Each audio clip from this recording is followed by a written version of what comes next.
La responsabilité des élites dans la situation actuelle, disons la situation politique actuelle du Gabon. Exposé fait par M. Dr Akouré Davin. Disons le modérateur. Je voudrais indiquer que comme modérateur, il me revient de présenter le docteur Séraphin. Je voudrais indiquer que comme modérateur, il me revient de présenter le docteur Séraphin Akouré Davin qui va nous livrer, nous partager ses vues sur le thème de la responsabilité des élites dans la situation politique actuelle du Gabon. Il est usuel en pareille circonstance de présenter le conférencier. Cette adresse pourrait paraître inutile, car on ne présente plus l'honorable Séraphin Akouré Davin, bien connu comme étant un membre éminent de la classe politique gabonaise. L'homme est né le 22 février 1958 à Lambaréné, une ville dont il a été le maire. Au plan professionnel, Séraphin Akouré Davin est chirurgien des hôpitaux. Au plan politique, il est président honoraire du Parti Les Démocrates. Il est député à l'Assemblée nationale, député titulaire, puisque les populations du 2e arrondissement de la commune de Lambaréné lui ont fait confiance pour le compte de cette 13e législature.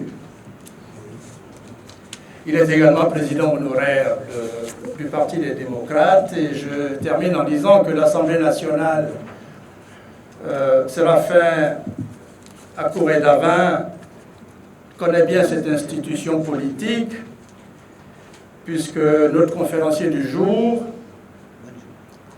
y avait siégé déjà comme député suppléant de Richard Auguste Nouvier, alors membre du gouvernement.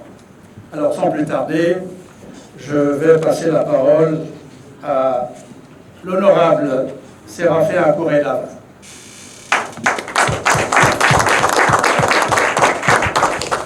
Merci. Je voudrais remercier le modérateur pour ses mots aimables à mon endroit et remercier également les organisateurs de cette journée, notamment le président Adiaino et le président Okemvele, qui me font l'honneur et qui me donnent le privilège de m'adresser à vous. Mais c'est également un plaisir parce que quand je regarde toutes les personnalités ici présentes, je crois que cette présence se passe de commentaires et je voudrais dire que ce plaisir est d'autant plus réel que je connais la plupart d'entre eux et j'ai des relations amicales avec ces personnalités. Mais c'est surtout la qualité et non la quantité qui nous intéresse ce matin, parce que je crois que les principaux partis de notre groupe sont présents et représentés au plus haut niveau. Le thème qui m'a été demandé d'aborder, c'est donc les responsabilités des élites dans la situation politique actuelle. Je me suis permis de proposer un plan qui commence par la deuxième partie du titre, c'est-à-dire l'état actuel du Gabon. Quel est-il?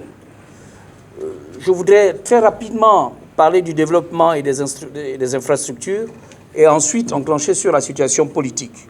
Ce n'est que dans une deuxième partie que nous allons traiter de la responsabilité des élites. Alors, concernant le développement et les infrastructures, j'ai quelques documents visuels à présenter. Je parlerai peu parce que c'est une situation que nous connaissons tous.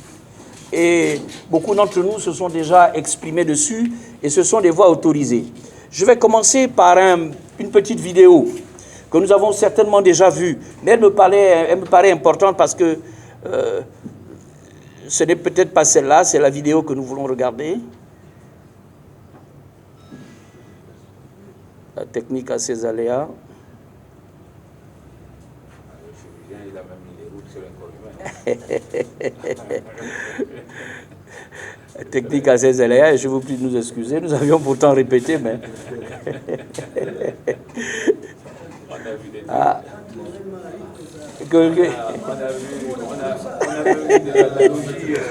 C'est qu'est-ce qui se passe, Clovis?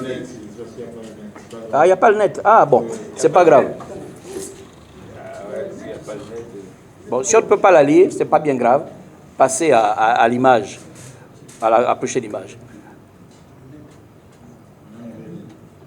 Bon, voilà. Cette diapositive résume ce que je voulais dire. En fait, j'ai présenté deux diapositives. Je voulais présenter deux vidéos que nous avons tous vues. Il s'agit des difficultés de circulation dans notre pays. Et une vidéo présentait l'axe Njolé-Minzik. Un tronçon particulièrement abîmé avec des accidents fréquents.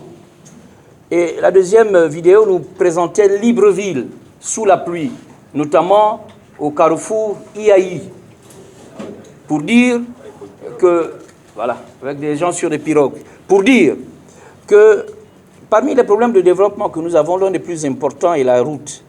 Et si j'ai présenté cette analogie, c'est parce que la route est vitale. Les artères en rouge ici apportent le sang, l'oxygène au tissu, et les veines en bleu ramènent tout ce qui est déchets. Donc pour développer notre pays, nous avons besoin de la route. Et cette diapositive nous montre que notre réseau routier est très insuffisant. Il est très insuffisant. Alors lorsqu'il n'y a pas de sang dans une zone particulière, qu'est-ce qui se passe? Cette zone qui n'est pas irriguée est anoxique et elle va mourir, elle va se décomposer parce qu'il n'y a pas d'oxygène qui arrive. L'oxygène, ce sont les nutriments, c'est ce qui va nourrir les tissus. Donc vous comprenez que dans notre pays qui n'est pas suffisamment irrigué, il y a énormément de régions qui sont appelées à mourir. C'est pour cela que j'ai montré cette image diapositive. Un autre aspect des difficultés que nous avons dans notre pays, c'est l'insalubrité. Je n'ai pas besoin de présenter plusieurs photos, mais c'est notre pain quotidien. Je suppose que si on regarde par la fenêtre, on verrait certainement des poubelles. Diapositive. Il y avait aussi une vidéo qu'on ne peut pas voir, mais j'interpellais le Premier ministre de l'époque, M. Julien Corbecaleux, sur le problème d'insalubrité qui se pose chez nous. Et nous avions pris comme exemple le Rwanda. Et je disais au Premier ministre que Kigali est l'une des villes les plus propres d'Afrique. Pourtant, ce sont des Noirs, c'est des Africains. Parce que si on va en France, on va dire c'est des Blancs, on va aux États-Unis, on va dire... Mais les Rwandais sont des Noirs comme nous. Comment ils arrivent, les Rwandais, eux, à rendre leur ville propre et pas nous? Ce sont des questions que nous nous posons. Donc, dans la suite de ce que je suis en train de dire, ces problèmes, nous les connaissons et je ne vais pas rester longtemps dessus. Ce diagnostic, nous l'avons déjà fait. Donc, malgré le produit intérieur brut élevé de notre pays, malgré les emprunts multiples, nous sommes toujours dans des situations sociales particulièrement difficiles, que ce soit l'école, diapositive, que ce soit la santé, que ce soit les problèmes d'eau et d'électricité, et que sais-je. Qu'est-ce que je vais vous dire que vous ne connaissez pas? Donc c'est ça la situation des infrastructures et du développement dans notre pays. Et nous pouvons rester là jusqu'au soir pour en parler. Mais nous avons droit à une communication mensongère. Ça, c'est le nouvel aéroport de Libreville. Je ne sais pas si certains sont déjà allés. C'est ce qui nous a été présenté. Et à côté, c'est la 2 fois 2 voies qui nous amène de Libreville à Ndem pour aller à cet aéroport. Ça a été présenté par le pouvoir. Nous sommes habitués à ça. On peut, bien sûr, ça c'est la vérité. Et on peut avancer. Et ça, c'est l'université de Mouila, que beaucoup d'entre nous ont certainement visité, ceux qui sont de Langounier.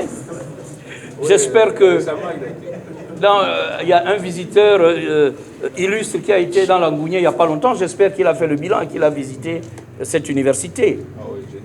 Bon, ça c'est chez nous. On peut montrer, ça c'est la baie des Rois, c'est la preuve de la gabégie chez nous. Ça fait combien d'années que ce projet est annoncé? Combien d'argent, combien de milliards ont été engloutis? C'est ça notre pays. Nous pouvons par exemple montrer aussi un exemple, la société Maboubine. dans le Moyen-Ogooué qui était annoncé, qui avait donné l'espoir pour lutter contre le chômage, notamment le chômage des jeunes. Mais cette entreprise n'a jamais été ouverte. Il y en a plusieurs comme ça. La liste est très longue. Mais ce sont des choses que nous connaissons tous. Hein. De toute façon, il n'y a rien de nouveau. Et après avoir parlé des infrastructures, j'ai volontairement présenté cet ouvrage.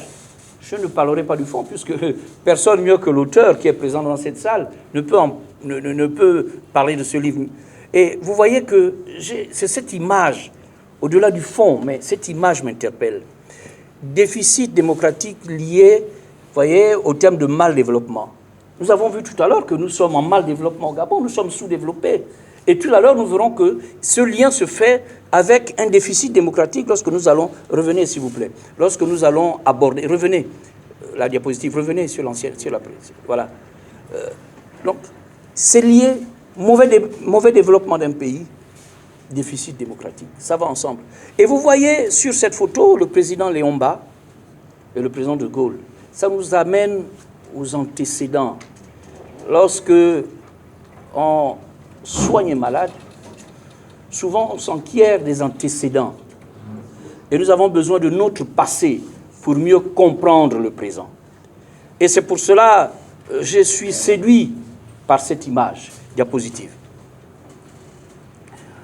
La situation politique de notre pays, quelle est-elle? Je vais aller vite pour laisser la place à la discussion. C'est la confiscation du pouvoir, le président Adéno en a parlé tout à l'heure. C'est le manque d'alternance. Il y a des gens mieux placés que moi pour parler de ces choses-là. Mais le BDG, Bloc démocratique gabonais, c'est le BDG qui a donné le PDG en 1967. Et depuis 1967, nous avons connu Omar Bongo, puis Ali Bongo. Vous voyez que c'est le même parti politique. Il n'y a jamais eu de changement. Nous n'avons pas connu d'alternance. Et c'est un véritable problème. Diapositive. La situation actuelle, quelle est-elle? C'est un monopartisme de fait. À l'Assemblée nationale, il y a 143 députés, dont 128 du PDG et ses alliés. En sachant que le PDG vient d'absorber plusieurs autres formations politiques. Il n'y a que 15 députés de l'opposition. Le système de votation à l'Assemblée fait que les décisions sont prises à la majorité. Que pensez-vous que ces 15 personnes puissent faire? Bien sûr, nous allons donner la voix et nous la donnons. Le docteur Minot est là. Nous le faisons en permanence. Mais quand il s'agit de voter, nous perdons toujours. C'est pour cela que le problème qui vient d'être posé tout à l'heure est un problème réel. Ces lois ne nous sont pas favorables. Qu'est-ce qu'on fait? On va avec. Ou alors on essaye de les changer. Mais seront-ils d'accord pour changer ces lois? Puisque ces lois ne les arrangent pas. Donc ils n'ont aucune raison de changer ces lois. Je pense très humblement que nous devons comprendre que nous ne pouvons pas appeler le PDG gentiment pour leur dire, s'il vous plaît, vous aussi, pourquoi vous faites ça? Changeons les choses. Mais non, ça ne peut pas changer. Pourquoi voudrions-nous que le PDG change ses manières? Lorsque nous étions au PDG, plusieurs d'entre nous étaient au PDG, est-ce que nous étions compatissants vis-à-vis de l'opposition? Non. Mais alors pourquoi voulez-vous qu'aujourd'hui, le PDG soit gentil avec nous? Moi, c'est la question que je vous pose. Nous devons savoir que le PDG ne sera jamais de notre côté et nous devons nous battre pour qu'il soit forcé de le faire. Ce qui est vrai à l'Assemblée nationale est vrai au Sénat. Diapositive. Et le régime que nous avons depuis 1960, c'est un régime présidentialiste. Un seul homme, un seul parti, je dirais même un seul homme concentre tous les pouvoirs et tous les contre-pouvoirs. Pourquoi les contre-pouvoirs? Quels sont les contre-pouvoirs? Mais nous avons les gens qui régulent la loi, c'est la Cour constitutionnelle, vous savez ce que c'est. C'est l'Assemblée nationale, mais une Assemblée nationale qui est acquise au parti au pouvoir. Un Parlement où les sénateurs sont nommés, qui nomme les sénateurs? C'est le président de la République. Il n'y a même plus de différence entre l'exécutif et le pouvoir parlementaire, législatif. C'est un pouvoir absolu, un pouvoir totalitaire. Tous les autres contre-pouvoirs qui auraient pu essayer de freiner le régime en place sont aux mains du président.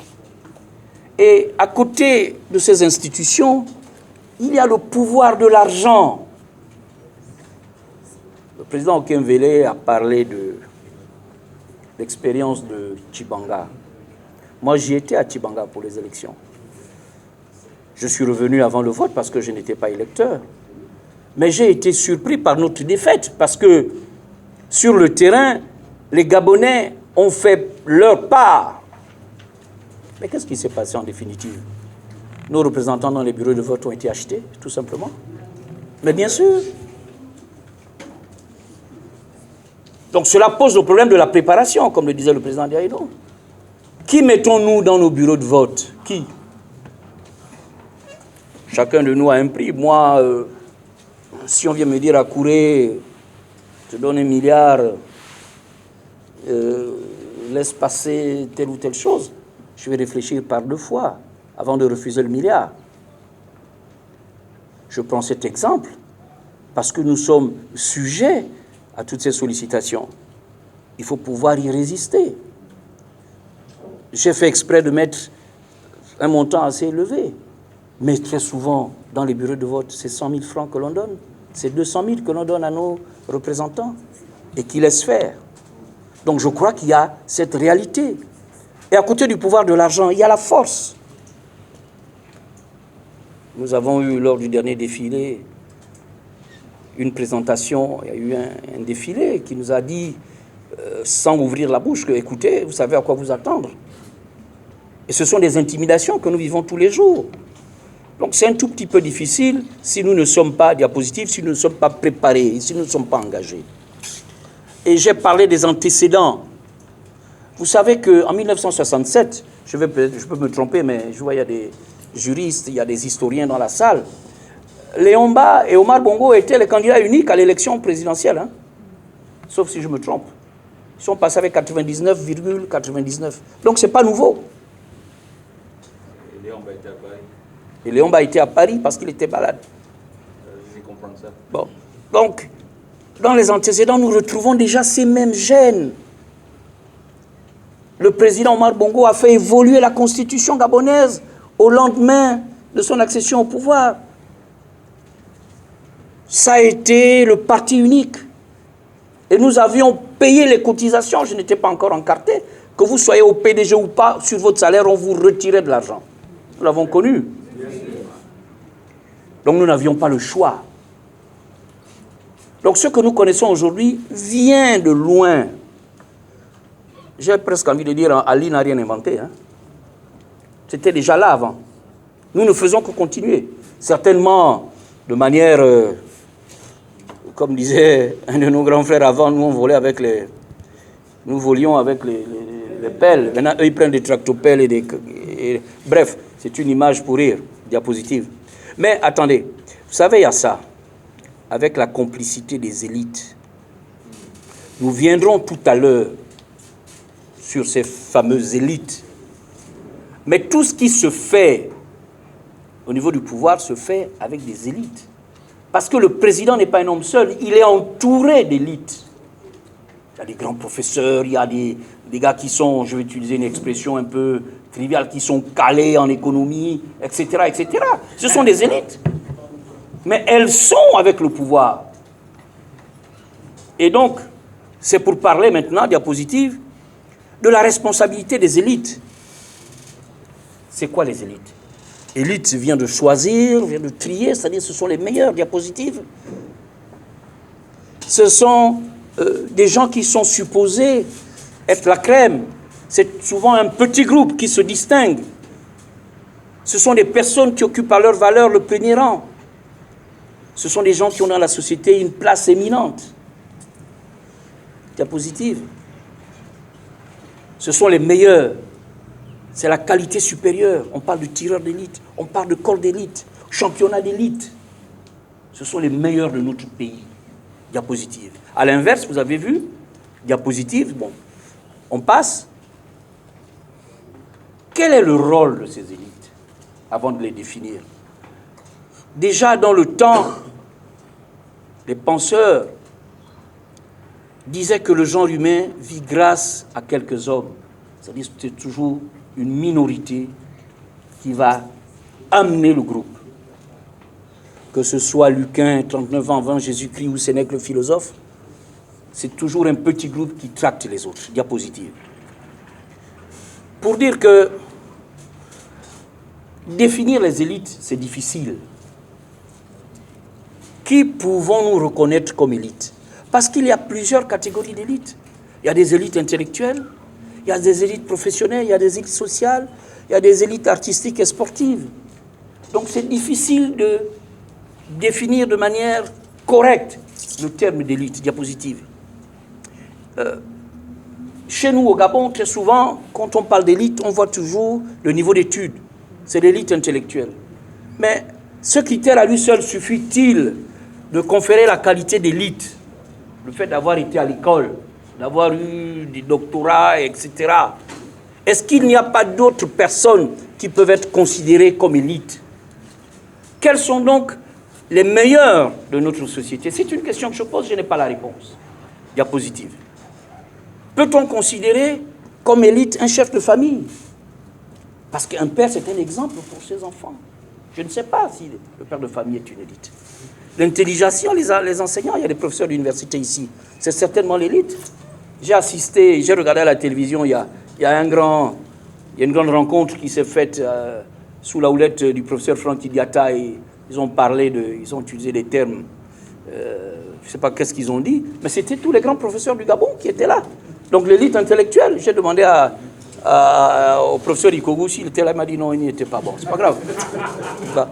Mais les chefs religieux sont certainement des élites. On doit pouvoir trouver des élites dans les sociétés philosophiques, dans nos sociétés traditionnelles, initiatiques, etc. Peut-on parler d'élite quand il s'agit de ça? Diapositive. Et on va continuer. Les parlementaires, les syndicalistes, la haute administration, les banquiers, les hommes d'affaires, les cadres militaires. Est-ce que ce ne sont pas des élites? Je ne sais pas. Ce sont des élites ou pas? C'est une question. Diapositive. Et on continue.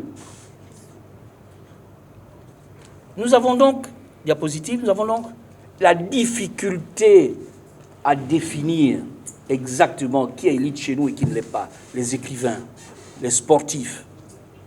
En résumé, on peut penser que les élites appartiennent à la classe de ceux qui ont réussi, ceux qui n'ont pas faim, ceux qui n'ont pas peur, ceux qui font honneur à leur communauté et ceux qui influencent leurs semblables. Ceux qui n'ont pas faim, pourquoi?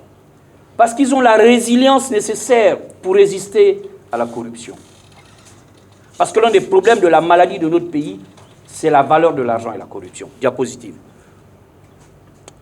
Appartenir à un parti politique ne confère pas la qualité d'élite. Vous pouvez être au PDG sans être une élite. Vous pouvez être dans l'opposition sans être une élite. Être dans un parti politique ne vous confère pas cette qualité. Diapositive. Et quelle est leur responsabilité? Pour revenir au thème qui nous a été proposé. Les élites sont outillées ou supposées.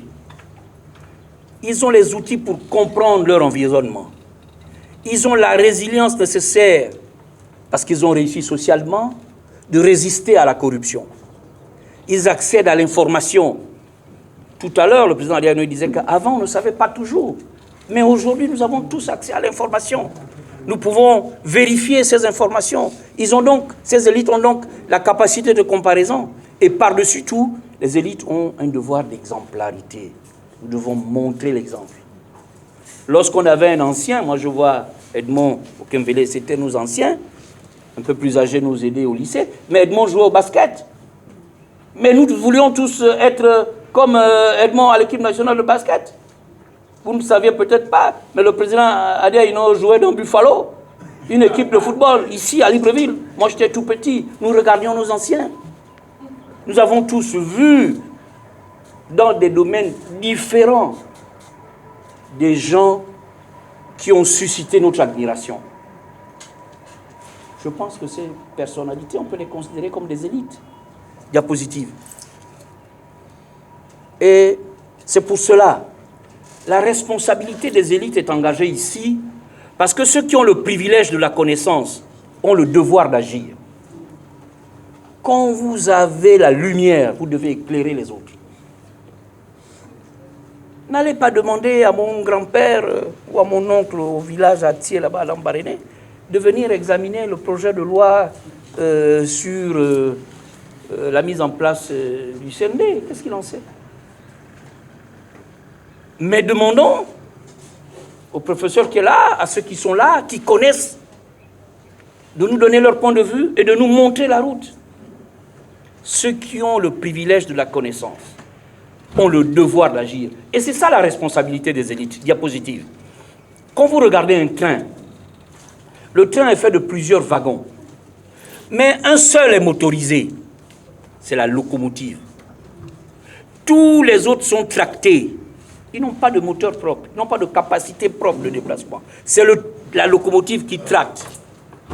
Et les élites sont cette locomotive-là.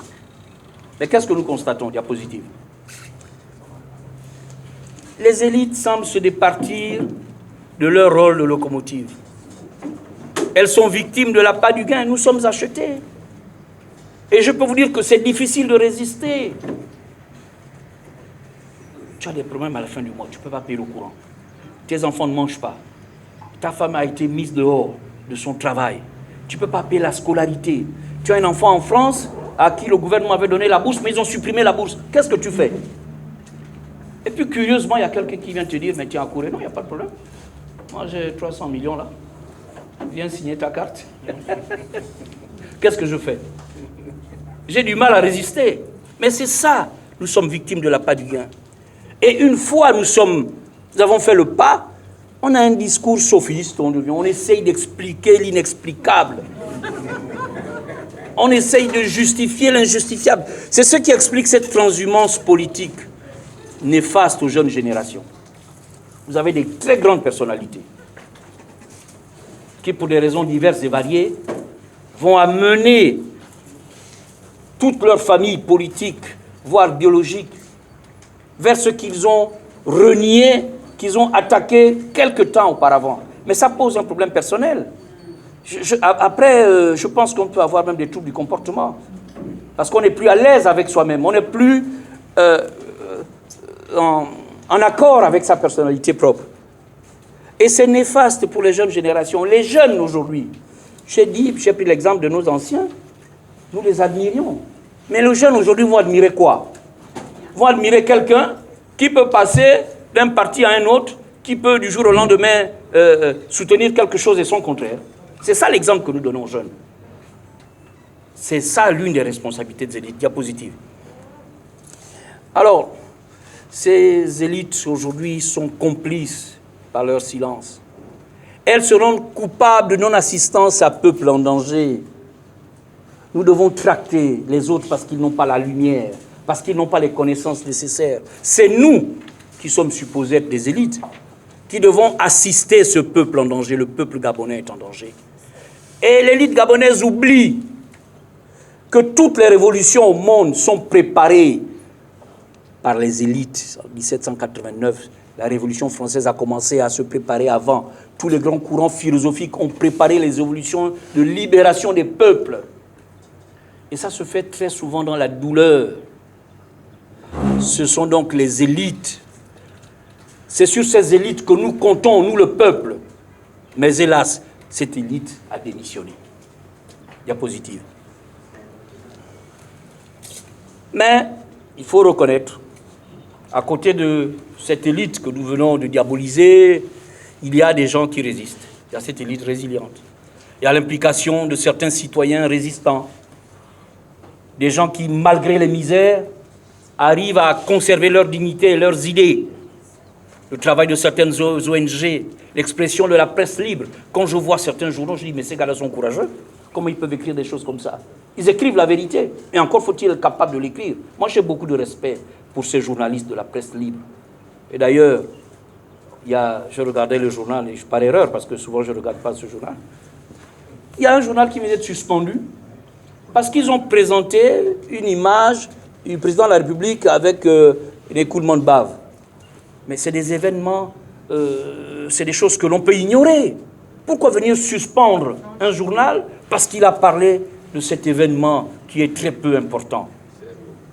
C'est vraiment, c'est terrible. Alors donc il faut reconnaître ces Gabonais qui, contre toutes les agressions du régime, arrivent à rester eux-mêmes. Diapositive. Maintenant, que faut-il faire face à cette situation? Je vous avoue que je n'ai pas la réponse. Mais vous avez ici les journées parlementaires de l'opposition à Lambaréné. Plusieurs personnes dans cette salle ont pris part à cette journée. L'idée, c'est l'union. L'idée, c'est la concertation. Nous devons nous mettre ensemble. Une vieille maxime de chez nous dit qu'un seul doigt ne lave pas la figure. Et l'union fait la force. Vous avez reconnu Madame le Président Missambo, qui est là, le Président Zouba, le Président Chambrier, et tous les députés de ces formations politiques qui encadrent leurs leaders. C'est une piste de réflexion. Je n'ai pas voulu prendre la parole tout à l'heure lorsque mon jeune frère a soulevé le problème du renouvellement du CND.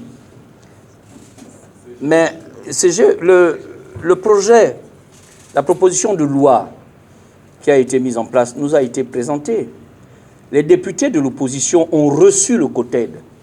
Je parle sous le contrôle du docteur Minot, député dans cette salle. Nous nous sommes mis d'accord parce que le projet de loi devait avoir une vision globale. Il y avait des aspects qui ont été abordés par le COTED. Il y a d'autres aspects qui n'ont pas été abordés, notamment plusieurs problèmes de transparence dont a parlé Madame le Président tout à l'heure, de transparence électorale. Donc nous avons voulu nous approprier ce projet, le mettre en conformité avec toutes les autres préoccupations que nous avions et le soutenir. Parce qu'il y a une procédure pour arriver à la modification d'une loi ou alors à la mise en place d'une nouvelle loi. Il a dit, il y a le projet de loi qui vient du gouvernement, mais également la proposition de loi. Mais cette proposition de loi doit être présentée par un député ou par un groupe de députés. Ces propositions sont soumises au bureau de l'Assemblée, qui la juge recevable ou non recevable. L'exposé de motifs est fait et à l'Assemblée et au Sénat. Il faut tenir compte d'un certain nombre de contraintes. Si l'on ne tient pas compte de ces contraintes, le projet de loi est d'emblée refusé. C'est par exemple, si ce projet de loi va entraîner un coût financier non prévu par le budget, ce projet de loi ne peut pas être retenu. Il faut d'abord inscrire au budget les contraintes financières avant de faire passer ce projet de loi. C'est un exemple. Donc nous devions d'abord regarder tous ces contours techniques avant de proposer le projet de loi. C'était ce que nous avons dit à nos amis du COTEG. Mais je crois aussi que, au-delà de toutes ces démarches régulières, il faut de temps en temps prendre la décision de casser la baraque. Je vous remercie.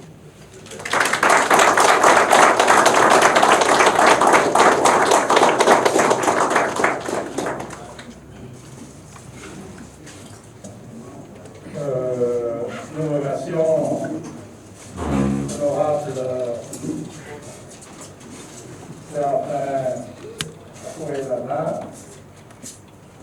J'avais noté que je n'ai pas eu besoin, comme modérateur, d'inviter à conclure vite.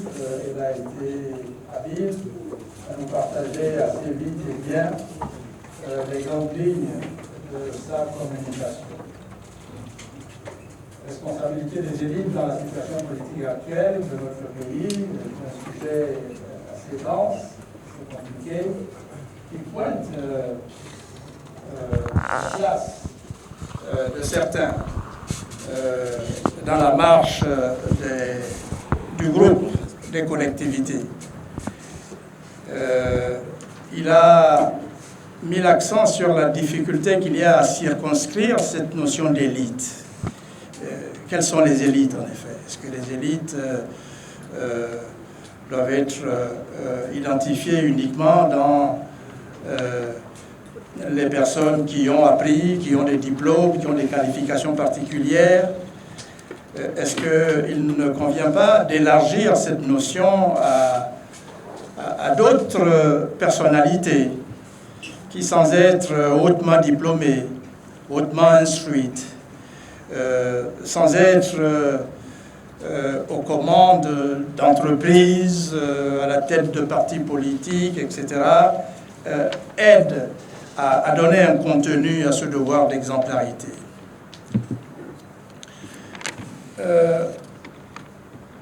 Quand on a le privilège de la connaissance, en tout cas, on a le devoir de partager. Parce que là aussi, c'est un commandement que l'on retrouve dans les Saintes Écritures. Quelle que soit donc la source du talent des uns et des autres, il y a comme élément de dénominateur commun dans la marche résolue des peuples vers le progrès. Cette exigence pour ceux qui peuvent indiquer la voie, peuvent être la locomotive, la responsabilité historique qu'ils ont d'aider la masse à suivre. Il n'y a pas, je vais faire une digression, mais qui a sa place dans mon propos, il n'y a pas en vérité de peuple qui soit retardataire par rapport au progrès. Dans toutes les sociétés humaines, il y a des gens qui savent, des gens qui savent moins, mais il revient au pouvoir public la responsabilité d'instruire le plus grand nombre, de porter l'ensemble des membres du groupe vers un niveau de citoyenneté qui soit exemplaire. L'honorable Akoué-Davin a fait le constat dans notre pays d'une élite qui se départit de ce rôle de locomotive. Il a même dit des termes assez forts, indiquant que cette situation d'une élite qui ne joue plus son rôle social la rend coupable de non-assistance en peuple en danger. Il a proposé des pistes de solutions, mais en même temps, pour bien montrer l'étendue de la situation gabonaise, pire que préoccupante. Le Gabon, notre pays, est en danger. Il est en danger de sa gouvernance mal avisée, quelconque. Il est en danger aussi d'un tissu social compromis par de nombreux vices, la cupidité, la servitude, la recherche du bien-être personnel, quand il ne s'agit pas de celui de l'ethnie ou de la tribu d'appartenance. Il a indiqué aussi cette situation du retournement de veste ou de la robe de leader que la société désigne comme tel, et s'est demandé quelle lègue pour les générations à venir. La situation du Gabon est préoccupante. Il l'a dit d'entrée de jeu, usant d'ailleurs d'un anthropomorphisme qui lui a permis de voir que, comme pour l'être humain, une bonne circulation sanguine dans le corps humain est vitale, mais dès lors que dans le corps social, il n'y a plus cette harmonie, il y a problème, il y a, j'allais presque dire, péril à la demeure. La situation politique du Gabon, qui résulte d'un présidentialisme très exacerbé, qui confère au chef de l'État des pouvoirs immenses. Les débats qui vont suivre, sans doute, vont nous permettre d'éclairer cette situation qui appelle une revisite puisque l'auteur, le conférencier a rappelé l'ouvrage de Edmond Okemvele Nkogo, Déficit démocratique et mal développement en francophonie. La mauvaise gouvernance a grande partie liée avec la misère du peuple, avec la pauvreté, avec les errements que l'on constate aujourd'hui. L'honorable Akouré-David a beaucoup insisté sur la nécessité pour les élites de redevenir des locomotives, des orientateurs, des personnalités qui indiquent le cap et non pas se complaire dans des complicités. Et il a bien montré que ce terreau de la complicité et de la complaisance avec les errements du pouvoir politique sont anciens. Il y a des antécédents politiques dans cette tolérance politique, dans ces exactions, dans ce déficit démocratique, dans cette confiscation du pouvoir, cette corruption, etc. Alors, nous allons ouvrir une liste d'intervenants, puisque un tel propos appelle forcément des réactions. Vous aurez sans doute besoin de faire revenir le conférencier sur des éléments qu'il a indiqués et sur lesquels il est passé vite, ou lui demander d'approfondir son point de vue. Pessimiste globalement, mais on a vu à la fin optimiste néanmoins. Alors, 2-3 questions. Je voudrais d'abord, en ma qualité de président de Gabon d'abord, honorable, vous remercier de votre brillant exposé. Comme je l'ai dit tout à l'heure, pour moi c'est une renaissance. Pourtant je fais de la politique depuis longtemps et je m'aperçois que j'étais ignorant de certaines choses en politique. Il faut avoir une base.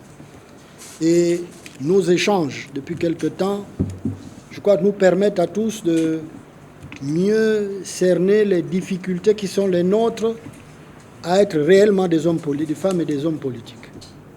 Et tout ce que nous entendons depuis quelques mois, parce que nous organisons des causeries, des débats, nous appelle effectivement à mieux nous intéresser aux problèmes qui se passent et les problèmes qui se posent à nous. Nous subissons. Il est temps, comme vous l'avez dit, il faut casser la baraque.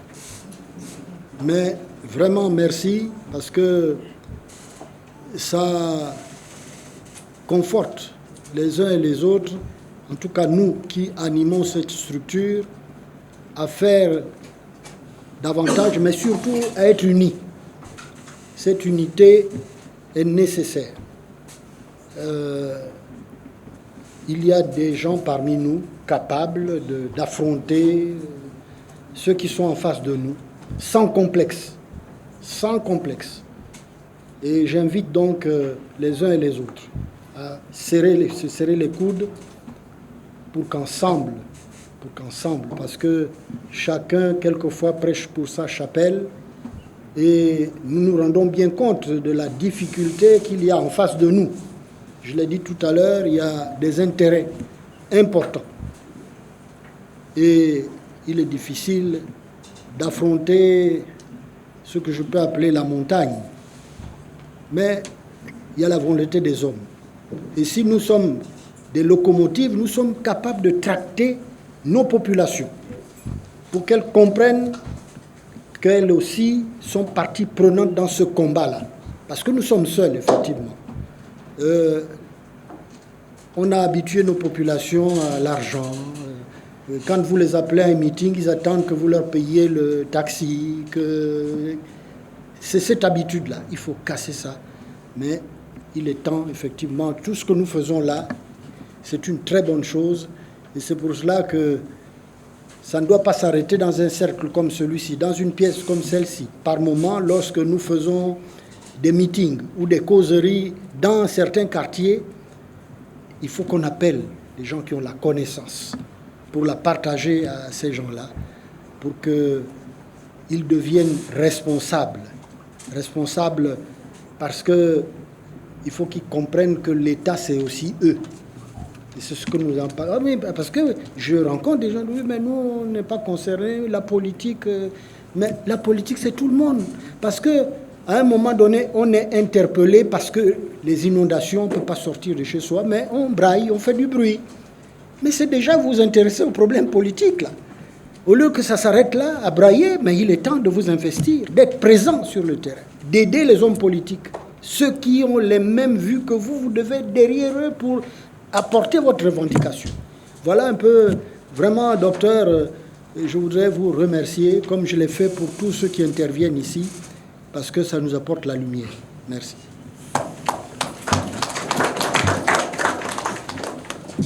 Monsieur le Président, Merci d'abord de nous permettre de recevoir du sens et de faire en soi-même la rétrospective de ses idées. Mais c'est le lieu de remercier Séraphin. On n'a même pas beaucoup de questions à poser. L'exposé a été brillant. J'ajouterais que l'élite, il y a deux notions qu'il faut bien affirmer et marteler, c'est que l'élite a la notion de courage. Mais mieux, la notion de liberté. Il faut être libre.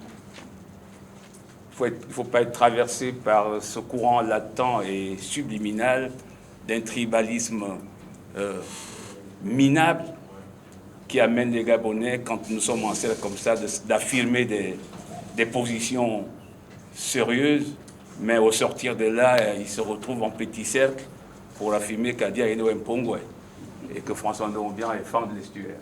C'est ça qui vous plombe. Moi, je suis issu d'une famille politique. Depuis 1919, ma famille revendique des droits dans ce pays. Et ça a continué jusqu'à ce jour. Depuis 1919. Léon Baye, le plus jeune, il n'a que 17 ans. Quand Ndende, Adandé, Ngomobian, Victor Obamota mettent en place la Ligue gabonaise des droits de l'homme. Quand on est issu d'une telle famille qui a donné des hommes, je dirais libres, je porte le nom du premier évêque. Et vous savez combien de fois il a été libre. Et c'est d'ailleurs pourquoi on l'a affecté à Oyem. Parce qu'on ne veut pas qu'il soit archevêque. Il faut être libre, mes frères et sœurs. Et vous ne l'êtes pas. Vous ne l'êtes pas. Les Gabonais ne le sont pas. Ils ne sont pas libres. Et ils sont plongés dans la cupidité très accélérée que le PDG a mis en place de vouloir gagner de l'argent. Mais moi, Mebiam nous a raconté que c'est au combat de Kouategue qui va quand même dire au cours d'une réception à haute voix: « Oh, amenez-moi du champagne, moi je suis quand même issu de Franceville, c'est mon père qui a ouvert la première bouteille de champagne dans le Haut-Ouvry. Et puis, moi je ne suis pas un chien. » Ah oui, l'autre avait dit qu'il peut faire d'un chien ministre. Nous sommes tous des chiens. C'est ça la réalité. Où croyez-vous que vous êtes, vous les Gabonais? Dans votre grande cupidité à vous enrichir sur le bien des autres, le bien public. Moi, je peux parler à haute voix. Il n'y a rien dans ma famille qui soit construit sur le sceau de la politique. On dort dans des maisons en dur depuis 1931. Il n'y a rien. Moi, je peux le dire à haute voix. Et je peux dire à haute voix que si un président de la République qui s'appelle Omar Bongo vous fait subliminalement remarquer que papa est mort, il était ministre, tu peux le remplacer, et que tu puisses rester zen, il faut le faire. Il faut le faire. Mon père a été ministre. Et il vous dit, non, non, toi, tes grands frères, il faut venir. Il faut le faire. Mais combien sont capables de résister? Et combien sont courageux de dire et d'exprimer? Parce qu'une élite doit exprimer le sens de son expertise. Il ne faut pas que Dr Davin, il y a la méningite, mais comme le président dit que c'est le palu, Dr Davin dit: « Ah, monsieur le président, c'est le palu. » Mais non. Non, non, non, non, non, c'est pas ça l'élite. Akenenge est une élite. Sa musique donne du sens. Et il est resté constant. Nous ne le sommes pas. Moi, jeune fonctionnaire, on m'envoie à la santé, je suis avec un homme brillant, Serge Babekale, dans les années 90. Il y a grève à l'hôpital général, on va au palais. Le président, lui, il prend le développement, il développe le statut de fonctionnaire d'avant. Or, il y a un nouveau statut de fonctionnaire qui vient de sortir, 91. Mais tout ce qu'il dit est porté sur l'ancien statut. Donc, on peut arrêter les salaires, enlever les gens. Il ne se rend même pas compte que maintenant, les fonctionnaires peuvent avoir le droit syndical. Mais voilà, un ministre qui dit c'est une idée lumineuse, monsieur le président. C'est ça l'élite, ça.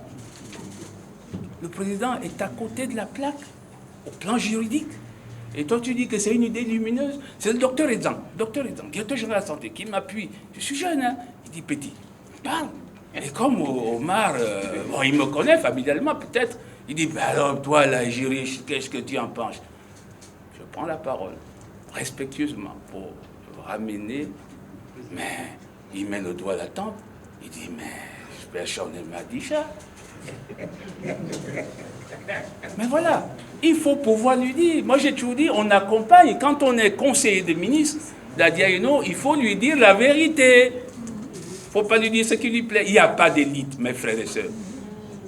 Il faut d'abord vous mettre à l'idée qu'au Gabon, là, c'est pas parce que quelqu'un passe en VX, quelqu'un a les galons d'étoiles, et que c'est une élite. Ça, c'est l'illusion. L'élite, c'est quelqu'un qui dégage du sens. La définition que je me suis faite depuis, c'est quelqu'un qui dégage du sens dans le domaine de ses qualités. Il a une qualité de médecin, de philosophe comme... Voilà, c'est monsieur, c'est un homme libre. Man Baning, c'est un homme libre.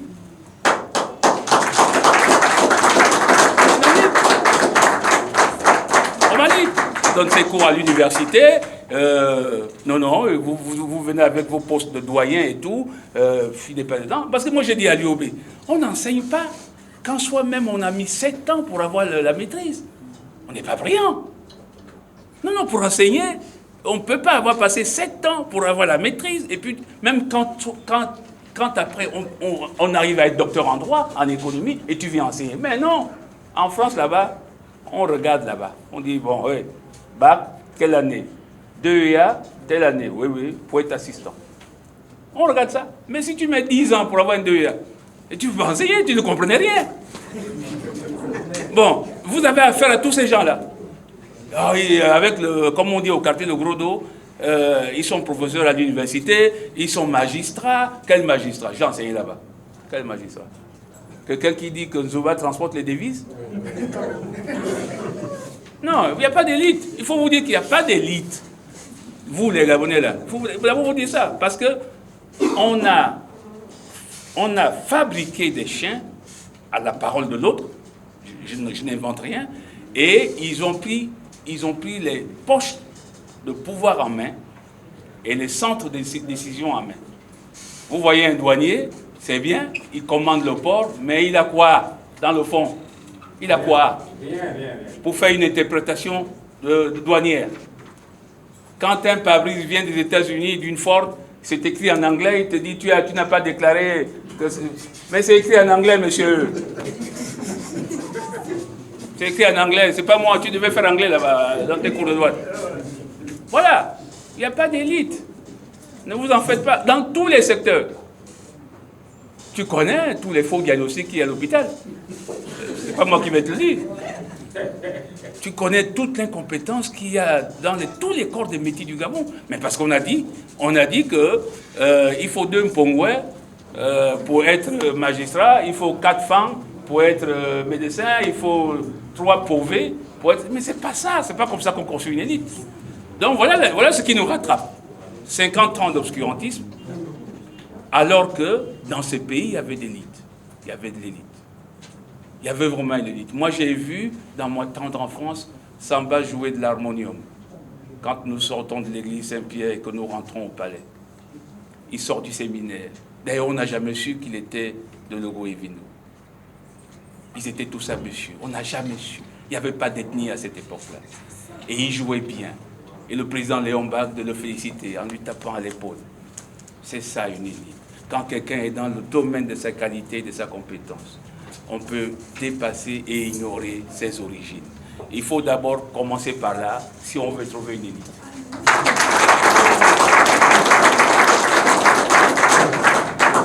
Le temps va nous manquer. Le président Diaeno a insisté sur la nécessité de cultiver sa citoyenneté, de s'investir dans le champ politique,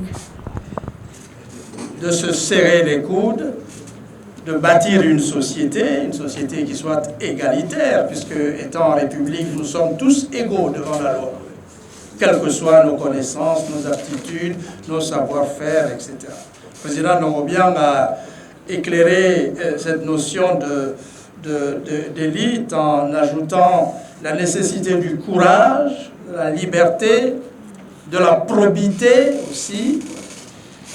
Je voudrais très modestement ajouter la nécessité de l'humilité pour tous. L'humilité pour les gouvernants et pour chacun de nous qui sommes des gouvernés. Je ne voudrais pas réveiller les morts, mais il faut les laisser se reposer. Mais tout le monde a en mémoire la parole de feu le président Omar Bongo qui, au sommet de son art, avait dit qu'il conseillait ses conseillers. Il y aurait beaucoup à redire. Je pense que l'exercice de ce matin nous montre que pour construire un pays, nous devons donner le meilleur de nous-mêmes, quel que soit ce que nous faisons, nous respecter mutuellement, bâtir une société de justice, d'égalité, qui fasse réguler aussi loin que possible les travers de la division, de la tricherie, de la malhonnêteté, de la gabégie. L'exposant a mis un accent sur les éléphants blancs, les impostures nombreuses, etc., le non-respect de la loi, toutes choses que nous pouvons regretter. Madame, oui, vous avez demandé la parole. Merci. Je voudrais profiter de cette opportunité de ce matin pour demander à l'honorable, parce que nous, la société civile, les syndicalistes et tout ce que nous faisons, votre dernier mot après l'échange, c'est quelquefois il faut casser la balle. Nous en sommes là dans la société civile, mais il y a quand même des approches qui nous échappent un peu. Tout à l'heure, vous avez dit en tant que député qu'il y a des contraintes lorsqu'il faut changer une loi. Il faut une disposition budgétaire. Mais nous, actuellement, vous savez que les travailleurs vont rentrer en grève pour des lois qui existent déjà. Alors, lorsqu'elles existent, elles ne sont pas appliquées. Que faire? Nous avons la loi sur la redevance audiovisuelle. Aujourd'hui, les médias publics sont confisqués par le pouvoir, alors que les populations cotisent pour ces médias, la RAC. Cette RAC, nous la payons tous à travers Canal, mais 5 ans après, la RAC ne profite pas aux médias, ils sont toujours là. On n'est pas équipé, pas de formation, pas de... tout un tralala, vraiment, franchement, qui aujourd'hui nous emmène à nous poser la question, finalement, la RAC sert à quoi et à qui? Nous savons que ça produit beaucoup de milliards, mais on ne reverse aux médias, tous les médias confondus, que 150 millions. Donc, que peut-on faire avec 10 millions, 19 millions, 20 millions pour une télévision? Donc, cette loi existe, vous l'avez votée, donc on ne peut plus parler de contraintes budgétaires. Qu'est-ce qu'on doit faire? Alors, il y a la CNAMGES. Cette CNAMGES qu'on nous a mirotée en disant que tous les Gabonais seront à l'abri du besoin. La CNAM, c'est la même chose. Tout fonctionnaire du privé et de la fonction publique cotise pour cette CNAMGES. La loi existe, mais ce n'est pas appliqué sur le terrain. Aujourd'hui, les gens meurent encore. Voire même aujourd'hui, on constate que cette CNAMGES profite aux médecins assez supposés être élites. Ils ont fabriqué leurs cliniques, etc., des pharmacies, pour que les Gabonais payent à la place de la CNAMGES. En fait, c'est nous qui payons aujourd'hui. Alors, il y a le système de retraite. On est allé dans des réformes, tout a été dit, mais rien n'est fait. Ça fait 7 ans que les gens vivent dans un système qu'on ne connaît pas. C'est-à-dire on leur donne des prébendes qui ne sont pas reconnues par la loi. ils sont prêts aujourd'hui, dans quelques jours, à monter au créneau. Aussi bien ceux qui ont été formés, qui sont en attente des postes budgétaires. Donc, moi, j'aimerais avoir un peu l'éclairage d'un député, parce que nous allons être sur le terrain dans quelques jours.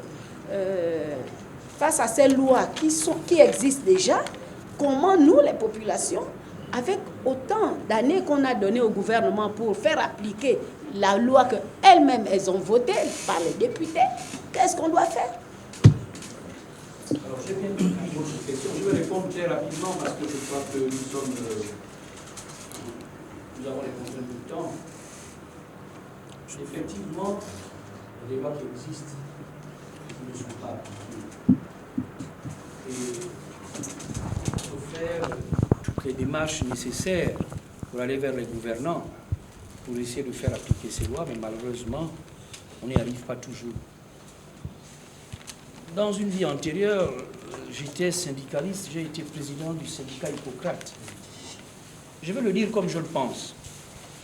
Je crois qu'il faut toujours essayer de régler les problèmes à l'amiable, essayer de trouver des solutions consensuelles. Mais quand on n'y arrive pas, il faut établir un rapport de force.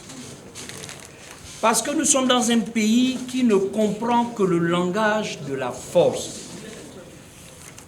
En tant que président du syndicat Hippocrate, lorsque nous demandions un certain nombre de choses qui n'étaient pas d'ailleurs des avantages personnels, mais qui étaient tout simplement des meilleures conditions de travail, nous négocions au départ. Et à un moment, nos demandes n'aboutissaient pas, mais qu'est-ce qu'on faisait? On fermait l'hôpital, on fermait les urgences. Et le lendemain, le ministre nous recevait. Et 3 jours après, nous avions au moins 50% de ce que nous demandions, que nous n'avons pas pu obtenir par la négociation. Et c'est pour cela que quand j'ai terminé mon propos, j'ai utilisé un terme un peu familier, mais qui voulait dire qu'à un moment, il faut établir un rapport de force. Le pouvoir qui est en face de nous ne comprend que le langage de la force. J'aurais pu dire autre chose, mais je ne souhaite pas parler parce qu'il y a des médias, ça va être mis dans les réseaux. Mais si vous me permettez de ne pas faire passer ça dans les réseaux, je peux vous dire, mon frère, tu as compris? Ce sont des peureux. Préparez-vous. Ce sont des peureux. Ils prennent l'avant-bras, ils prennent la main, ils voient rien de nos réactions. Mais ils nous prennent en entier. Mais le jour où ils vont prendre la main, on va leur dire d'écouter les gars, arrêtez. Ils ne le feront pas. Je suis persuadé que lorsque nous commencerons à établir ce rapport de force, le comportement du pouvoir sera différent.